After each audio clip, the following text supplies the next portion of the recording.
5, 4, 3, 2, 1.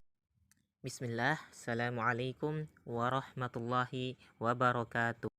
Perkenalkan, nama saya Zulkifli Syam dengan NIM 211111033, Program Studi Pendidikan Agama Islam semester 4. Di video kali ini kita akan membahas mengenai pengembangan media pembelajaran berbasis komputer, PowerPoint, dan internet. Adapun submateri yang akan kita bahas, yang pertama pengembangan media pembelajaran berbasis komputer. Yang kedua, macam-macam media pembelajaran berbasis komputer.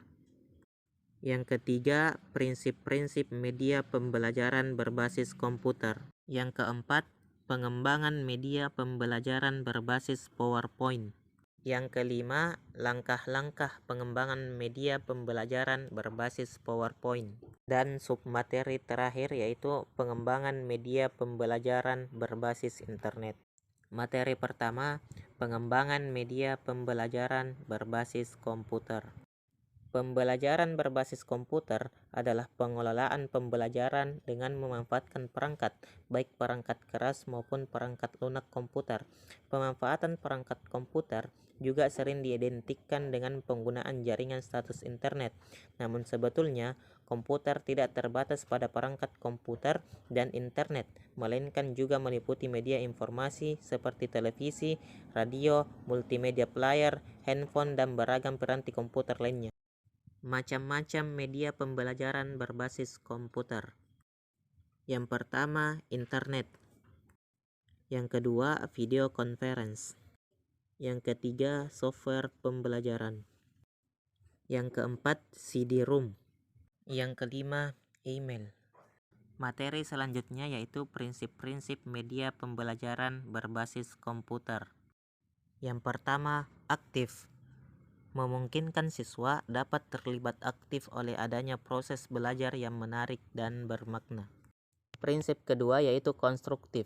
Memungkinkan siswa dapat menggabungkan ide-ide baru ke dalam pengetahuan yang telah dimiliki sebelumnya untuk memahami makna atau keinginan tahuan dan keraguan yang selama ini ada dalam benaknya.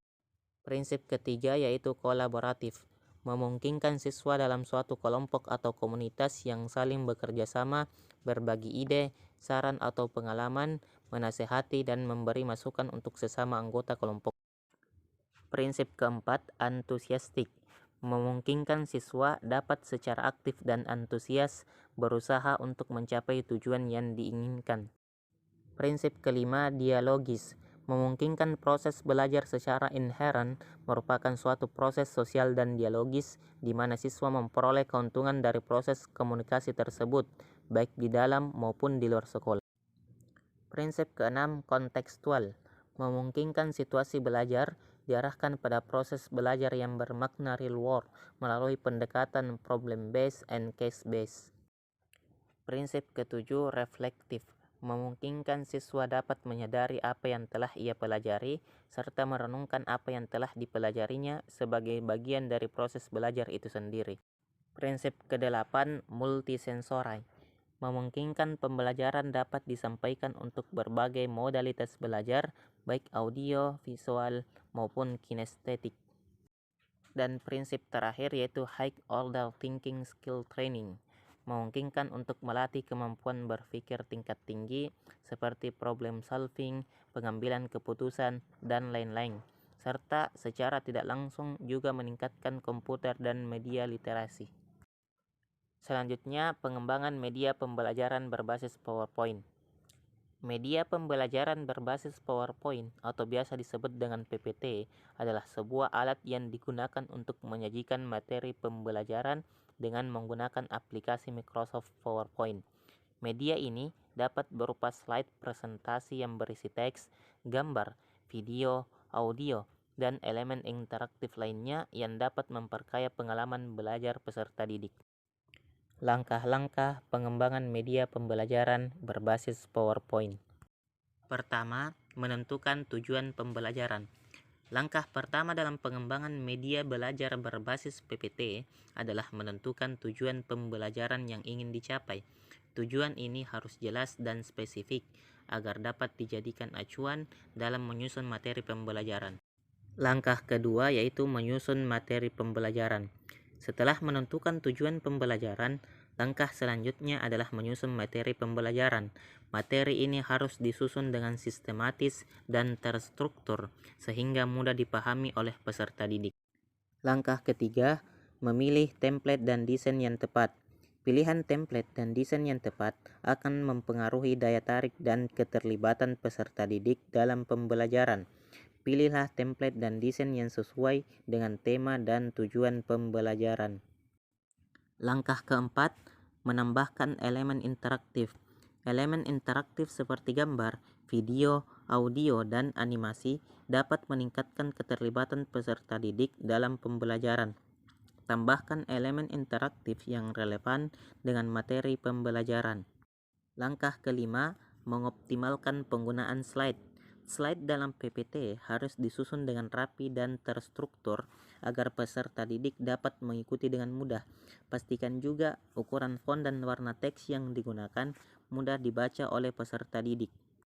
Dan langkah terakhir yaitu menguji dan mengevaluasi.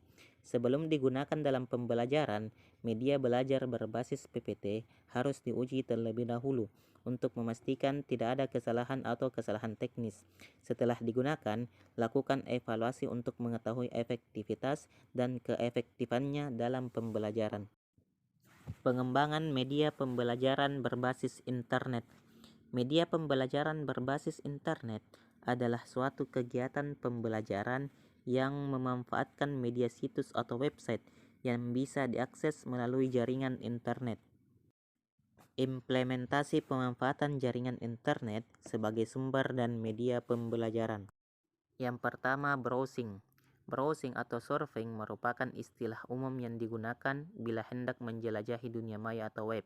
Tampilan web yang sangat artistik menampilkan teks, gambar-gambar, dan malahan animasi yang ditampilkan sedemikian rupa sehingga selalu membuat betah para pengunjungnya. Yang kedua, resourcing. Resourcing yang dimaksud adalah menjadikan internet sebagai sumber pengajaran. Dalam arti kata, peranan internet sebagai gudangnya informasi dimanfaatkan untuk mendapatkan informasi dan data yang berkaitan dengan materi pengajaran yang disampaikan. Yang ketiga, sharing.